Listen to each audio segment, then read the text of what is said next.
நான் சொன்ன மாதிரி நீங்க ஹனிமூன்லாம் ஒண்ணு போக வேண்டாம். நீங்க 2 பேரும் தனியா பேசி ஒரு முடிவு எடுத்து எங்கேயாவது ஒரு வாரம் போய் எல்லா கவலையும் மறந்துட்டு சந்தோஷமா இருந்துட்டு வாங்க. ஆமா, இதுதான் ராஜமாதா கல்பனா அம்மாவோட கட்டளையே சாசனம். ஏய் போங்க, போய் வேலையை பாருங்க எல்லாரும்.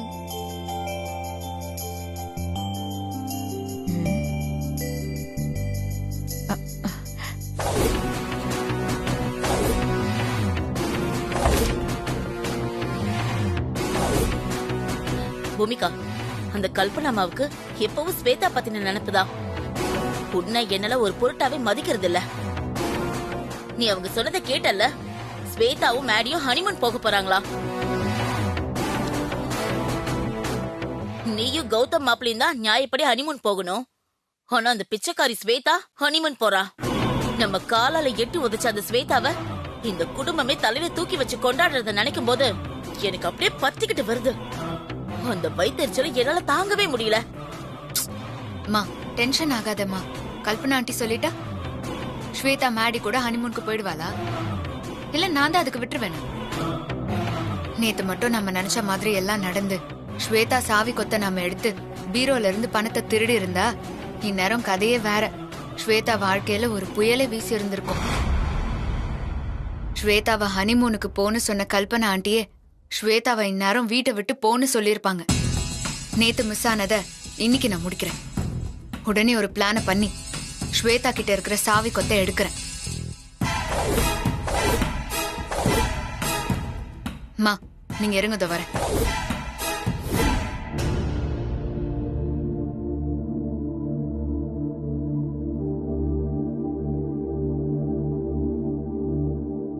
மேடி, சாப்பிடுவாங்க. ஸ்வேதா, நான் உன்கிட்ட ஒரு விஷயம் பேசணும்.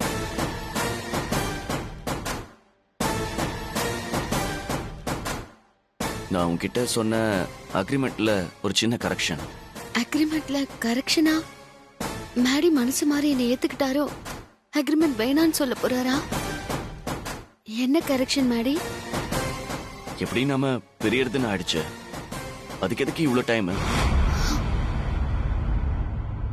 3 மாச டைம் அதிகம்தான். அதனால 60 நாள்ல கிளம்ப நீ ரெடியாரு.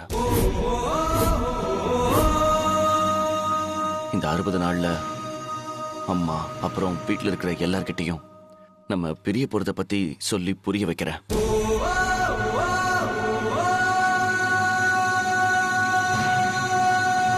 நீ என் கூட இருக்கும் போதெல்லாம், நான் உன்னை பார்க்கும் போதெல்லாம் என் கூட வாழ முடியாதுன்னு போன ஒருத்தி, என்ன பிடிக்கலன்னு போன ஒருத்தி, நான் அவ கூட தான் இருக்கேன்னு தோணுது.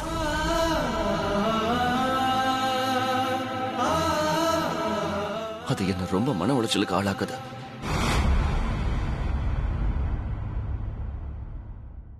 தினமும் சித்திரவதையா இருக்கு.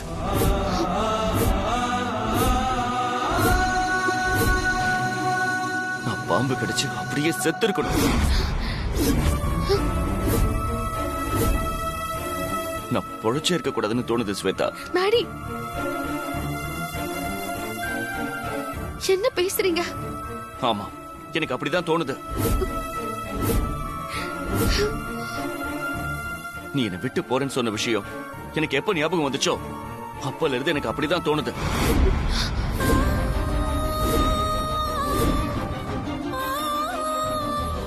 எனக்கு உன் மேல இருந்த காதல் பாசம் எல்லாம் எப்பவோ போயிடுச்சு. இனிமே நானே நினைச்சாலும் அது திரும்ப வராது.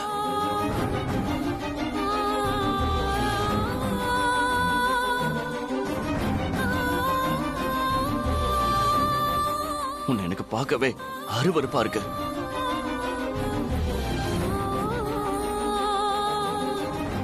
என்னை ஏமாத்தின உன் கூட ஒன்னா இந்த ரூம்ல இருக்கும் போதெல்லாம் எனக்கு அப்படியே நெருப்புல எரியற மாதிரி இருக்கு.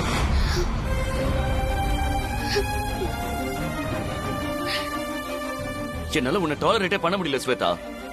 உன்னை எப்படா பிரிவோன்னு என் மனசு கடந்து அடிச்சுக்குது.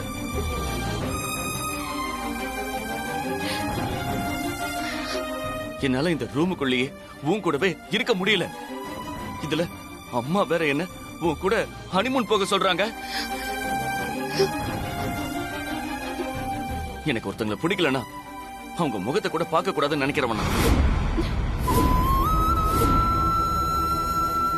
அப்படிப்பட்டனா என் வாழ்க்கையிலே எனக்கு பிடிக்காதவங்களோட ஷேர் பண்ணிக்கிட்டு இருக்கேன். இப்ப வரைக்கும் நான் உன் கூட கஷ்டப்பட்டு தான் வாழ்ந்துகிட்டு இருக்கேன் ஸ்வேதா.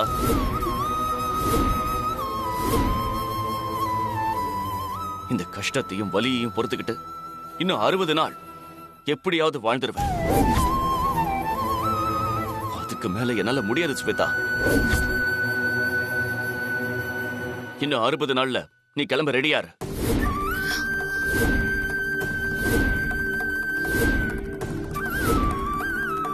என் வாழ்க்கையில யாரையுமே உன்னை வெறுத்த அளவுக்கு நான் வெறுத்ததில்ல ஸ்வேதா.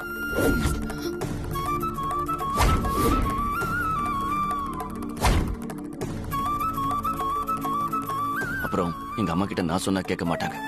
அதனால நீயே ஏதாவது சொல்லி இந்த ஹனிமூன் ட்ரிப்பை கேன்சல் பண்ண. பொன்னியமா போகும்.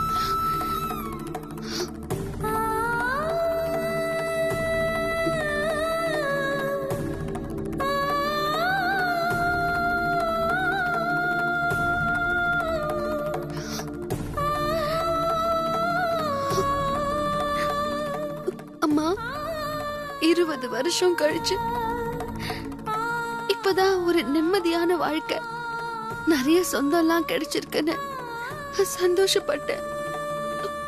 அது ஒரு வாரம் கூட நீடிக்கலையம்மா. மேடி வார்த்தையாலேயே குத்திய இதயத்தை பிளந்துட்டாருமா. என்னால அந்த வலிய தாங்க முடியலம்மா. அம்மா, நான் என்னம்மா பாவம் பண்ணேன்? ஏமா எனக்கு மட்டும் இப்படிலாம் நடக்குது? எனக்கு ஒருத்தவங்களை பிடிக்கலனா அவங்க முகத்தை கூட பார்க்க கூடாதுன்னு நினைக்கிறவன். இப்ப வரைக்கும் உன் கூட கஷ்டப்பட்டு தான் வாழ்ந்துகிட்டு இருக்கேன் ஸ்வேதா. என் வாழ்க்கையில யாரையுமே உன்னை வெறுத்த அளவுக்கு நான் வெறுத்ததில்ல ஸ்வேதா.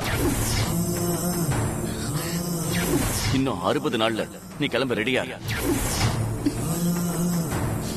நான் உங்க கூட இருக்கிறதுனால நீங்க ரொம்ப கஷ்டப்படுறீங்கல்ல மேடி. இனிமே உங்களுக்கு எந்த கஷ்டமும் தேவையில்லை. நான் இப்பவே உங்களை விட்டு போயிடுறேன்.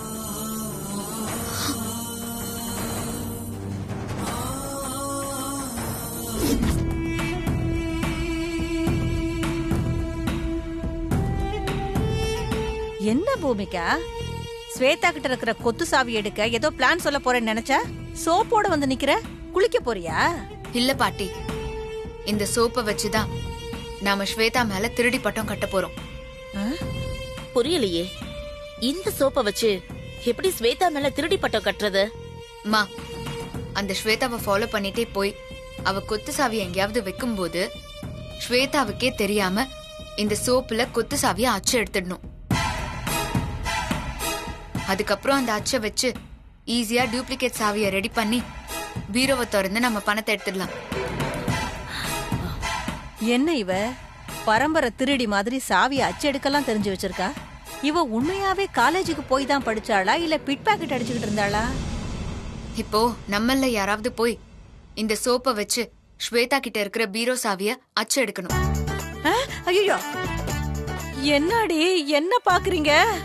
இதோ பாரு கண்மணி, நேத்து வாங்கின அடியே இன்னும் வலிக்குது எனக்கு. என்ன விட்டுடுங்கடி. மா, இந்த விஷயத்துல பாட்டி வேண்டாம். நீ போய் கொத்து சாவிய அச்சு எடுத்துட்டு வாமா. சரி பூமிகா. போ போ போ. அப்பா, ஒரு வழியா என்ன விட்டுட்டாளுங்க. நான் தப்பிச்சேன். இவ பயங்கரமான ஆளா இருப்பா போல இருக்கே.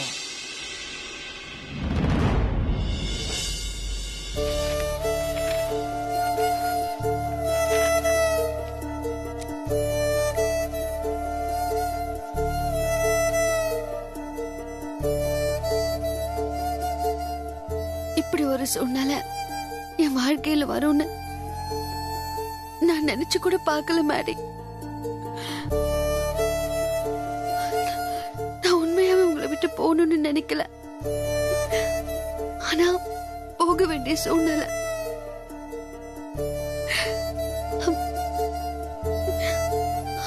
அத நான் சொன்னா கூட நீங்க நம்ப மாட்டீங்க.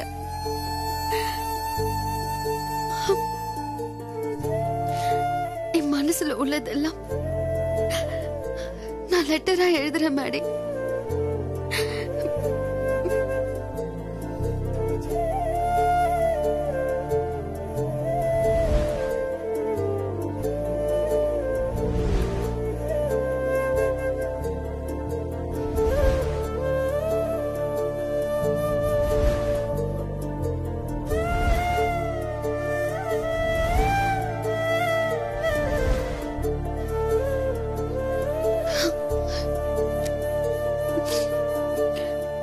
நான் இந்த லெட்டர் எழுதின விஷயம் யாருக்கும் தெரிய வேண்டாம் மேடி. நான் கிளம்புறேன் மேடி. அத்தையும் நீங்களும் என்ன மன்னிச்சிருங்க.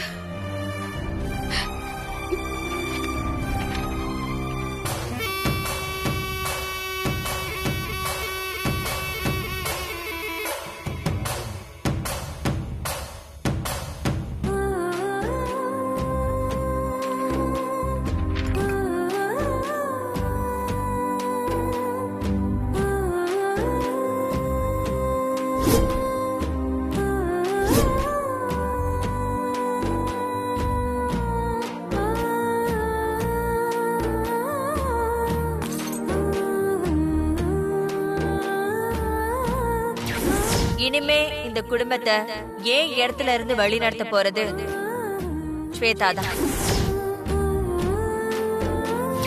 இந்த வீட்டோட பொறுப்பை ஏத்து நடத்துவேன்னு எனக்கு சத்தியம் பண்ண.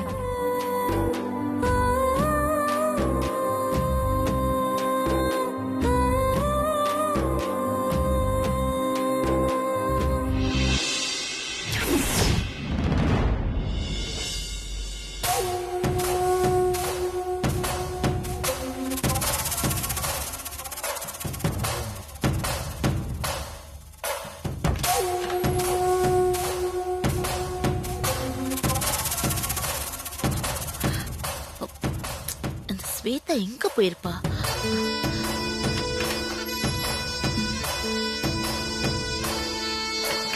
ஐயோ, வீடு முழுக்க தேடி பார்த்துட்டோம். இந்த ஸ்வேதா எங்க போய் தொலைஞ்சான்னு தெரியலையே.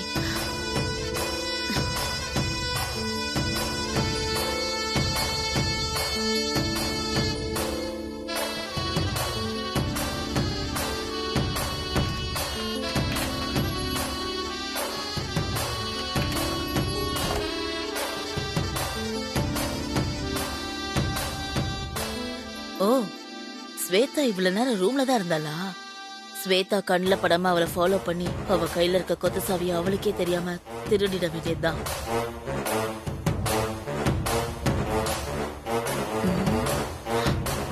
எங்க போறா?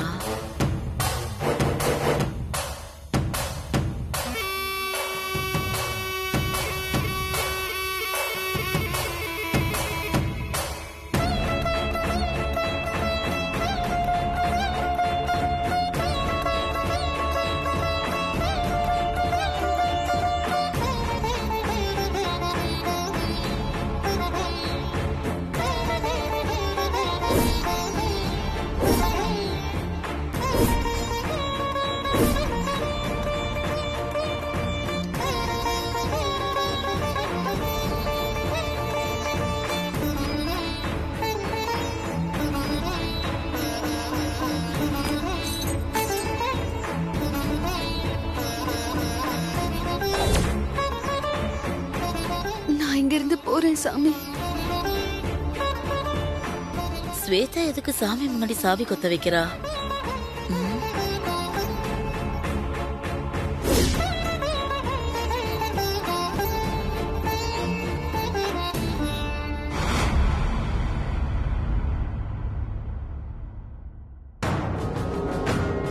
நல்ல வேளை சாவி கொத்த இங்க வச்சுட்டு போயிட்டா. அவ திரும்பி வரதுக்குள்ள சாவியை எடுத்து சோப்புல வச்சு அச்சு எடுத்துட வேண்டியதுதான்.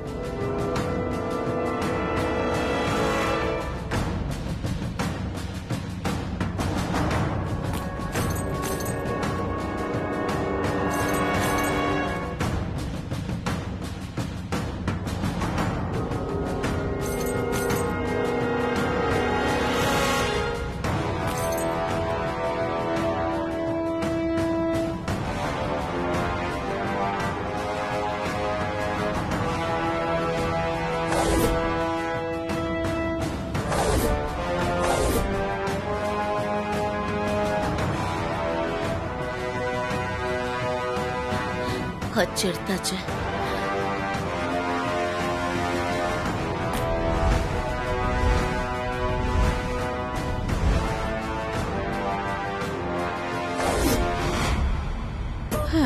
வாய் நமனமாங்குது.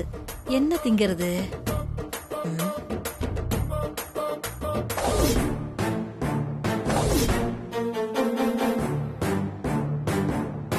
அம்மா என்னாச்சுமா? கொத்து சாவியா அச்சு எடுத்துட்டியா?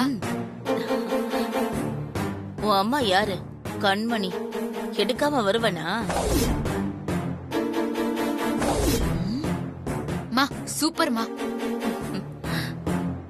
எப்படிமா இதை எடுத்த? சாவி அச்செடுக்க ஸ்வேதாவை ஃபாலோ பண்ணிட்டே போனேன். ஸ்வேதா சாமி ரூமுக்கு போய் கொத்து சாவிய வச்சுட்டு வெளியே போனா. அந்த கேப்ல போய் யாருக்கும் தெரியாம சாவிய அச்செடுத்துட்டேன். ஸ்வேதா சாமி ரூம்ல கொத்து சாவிய வச்சுட்டு போனாளா? ஏமா? அது தெரியல. நமக்கு சாவியோட அச்சுதானே வேணும். நான் அச்சு எடுத்துட்டு வந்துட்டேன். சரிம்மா, நான் உடனே நம்ம வீட்டுக்கு பின்னாடி இருக்கிற சாவி செய்யற கடைக்கு போய் இந்த அச்சை கொடுத்து உடனே ஒரு சாவியை செஞ்சு கொண்டு வந்துடுறேன். பூமிகா, என்ன பாட்டி? நீ டூப்ளிகேட் சாவி செஞ்சுக்கிட்டு வரும்போது அப்படியே எனக்கு ஒரு 1/2 கிலோ நீட்ட மிச்சர் வாங்கிட்டு வரியா? இல்ல, வாய் நமனமாங்குது. ஏதாவது காரமா சாப்பிடணும் போல தோணுதுடி. மிச்சர் கேட்டதுக்கு எதுக்கு 2 பேரும் இப்படி முறைக்கிறாளுங்க? சரி, வேண்டாம், விடு. நான் போயிட்டு வந்துடுறேன். தீனி மூட்டை எப்ப பார்த்தாலும் ஏதாவது தின்னுட்டே இருக்கணுமா? சுகர் வந்தா தெரியும் கஷ்டம். என் பசி எனக்கு தானே தெரியும்.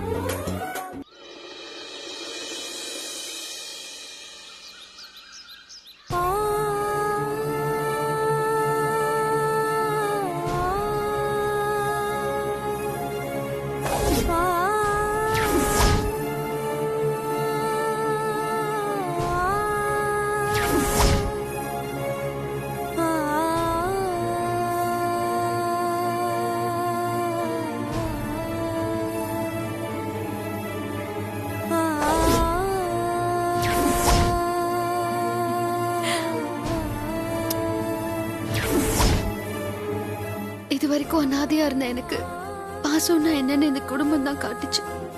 இனி நான் என் மேடிய, அத்தைய, இந்த குடும்பத்தை விட்டு எப்படி நான் தனியா இருக்க போறேன்னு தெரியல.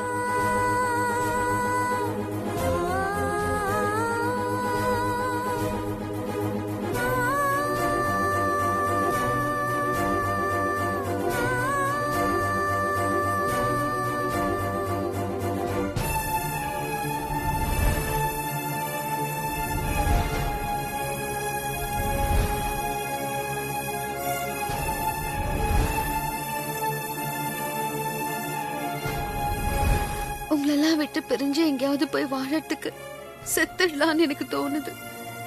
ஆனா நான் செத்துட்டா தன்னாலதான் நான் செத்தேன்னு என் மேடி நினைப்பாரு.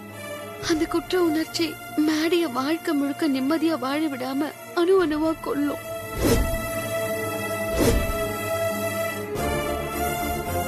அதான் நான் என் மேடிக்காக எனக்குள்ள இருக்கிற வலிய பொறுத்துக்கிட்டு சாக வேண்டான்னு முடிவு பண்ணிட்டேன். நான் வீட்டை விட்டு போனது தெரிஞ்சா அத்தை தான் ரொம்ப கஷ்டப்படுவாங்க.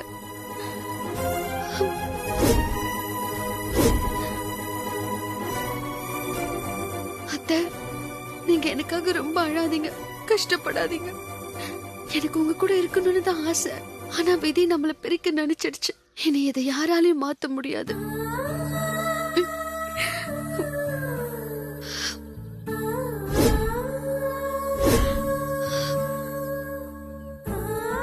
நான் போறேன், உங்க எல்லாரையும் விட்டு போறேன்.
ஸ்வேதா